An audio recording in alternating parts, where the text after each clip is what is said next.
It was the first 2.5 Men episode where we had a murder. Yeah, that's a stiffy.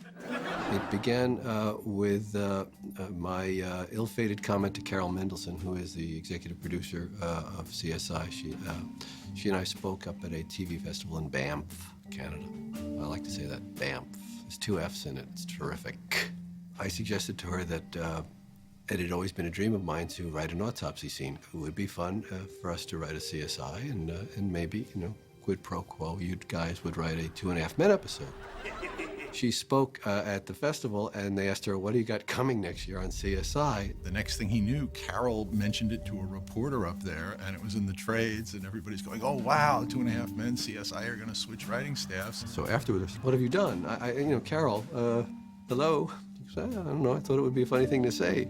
There's cameras and recording devices, and people took you seriously. And it sort of snowballed from there. It became something we actually done. To my knowledge, they've never switched writers. Usually it's the actors, it's the people in front of the camera that would do the crossover. It's never been done from a behind-the-scenes approach, and for good reason. I think there's an expertise to both processes that is not shared. I mean, it's like asking the guy who throws a shot put to run a 100-yard dash. It's not likely he's going to do it well. I've never heard of it. I mean, it's such a bizarre concept. It was an act of bravado and foolishness all in once. Hey, Charlie. Hi, Charlie. It kind of took on a life of its own after that. It was something that they felt that they could promote, you know, it was different, you know, so I think they figured, why not? Boy, this is pretty kinky. Kinky good or kinky bad? There's a kinky bed?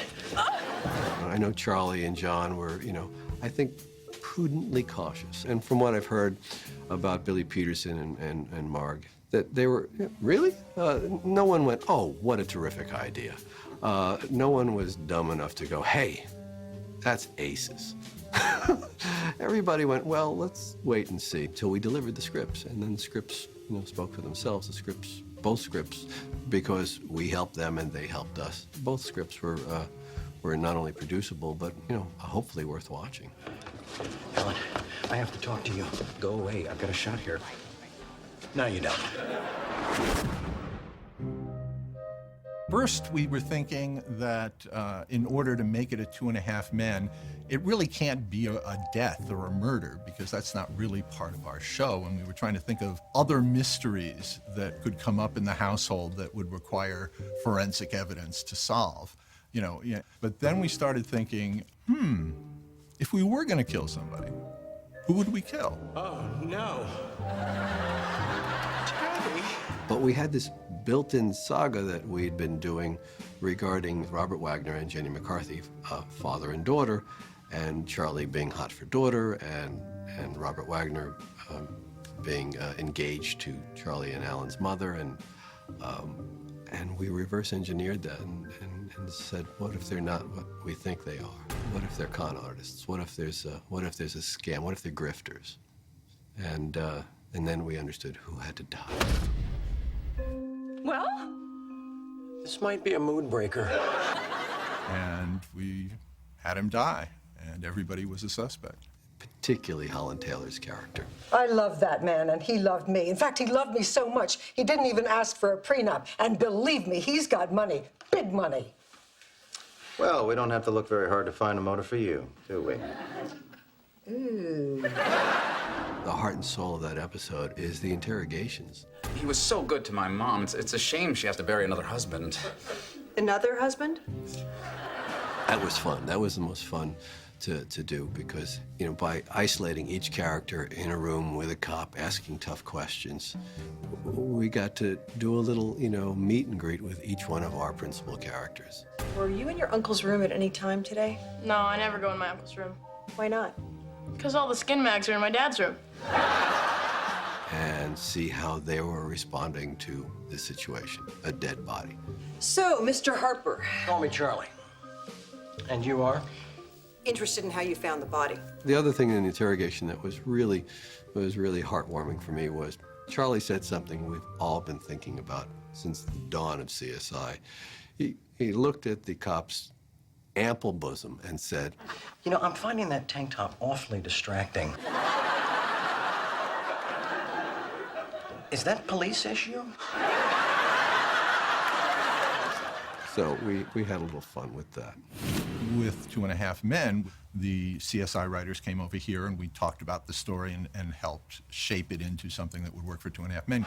We have got a real problem here. What do you mean, we? I loved the fact that all the forensic shots, except for I think one, all of it had nothing to do with the story. It all had to do with Jake eating. What are you doing? And we basically started with him spilling on his shirt and going whoosh, and seeing the stains spread.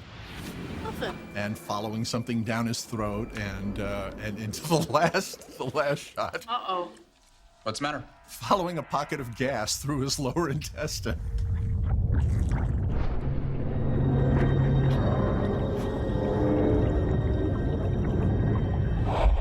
Oh, Jay!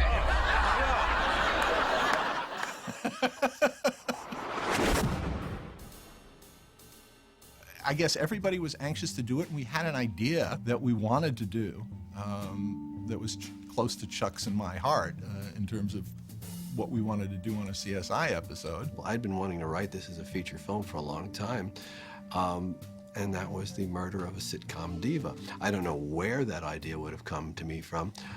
It's sort of inexplicable that I would even think that. But, you know, a woman who had a show named after her, for instance, and she was toxic and cruel and vindictive and paranoid. What would happen if she was murdered? Who would have done it? Everyone would have wanted to. Then it got exciting because now I had a personal stake in it. Son of a bitch. There were many times during the process where I look across the table at Lee Aronson, who I wrote it with, and said, I have no idea what's happening. I have no idea. I don't even know who killed the diva anymore. I've lost track. I'm lost. What have we done? Can we get out of this? Who can we call? Let's just apologize and bail. Switching genres was a big wake-up call for Chuck and I. The procedural writing is very complex. It has many layers and dead ends. Something that's introduced in in Act 1 doesn't pay off until Act 4. Pleasure. It could be if you played your cards right.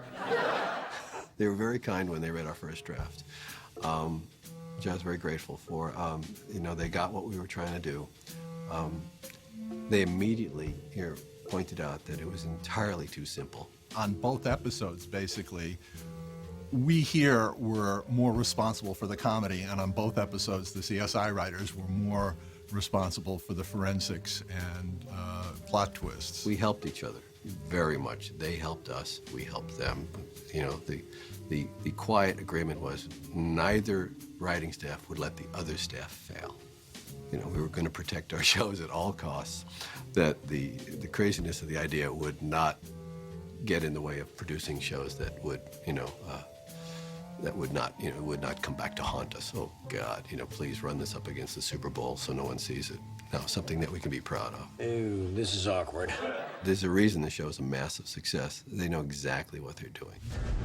We've got some perimortem ecchymosis on the posterior occiput. That means a bruise on the back of the head. And yet you still couldn't get into medical school. One of the wonderful moments that we were so proud of in our 2.5 Men CSI episode was when they put on the wonderful forensic light that they look for sperm. And when they threw that light on in Charlie's bedroom, the audience started laughing immediately. Because, fifth season, they know what's in that room. My God. It's like a Jackson Pollock painting. The ceiling fan's actually a cute story. Maybe it's a way for them to lighten what is a very dark, motif, Charlie, What? at your mother's wedding, Yeah. We brought as much of our experience, as we could. I'm warning you, coffee tends to shoot through me. So if you've got a cavity search plan, you better do it pretty quick. We don't need to do a cavity search. Can I request one? I'm delighted. I have a CSI episode on my resume. I'm thrilled.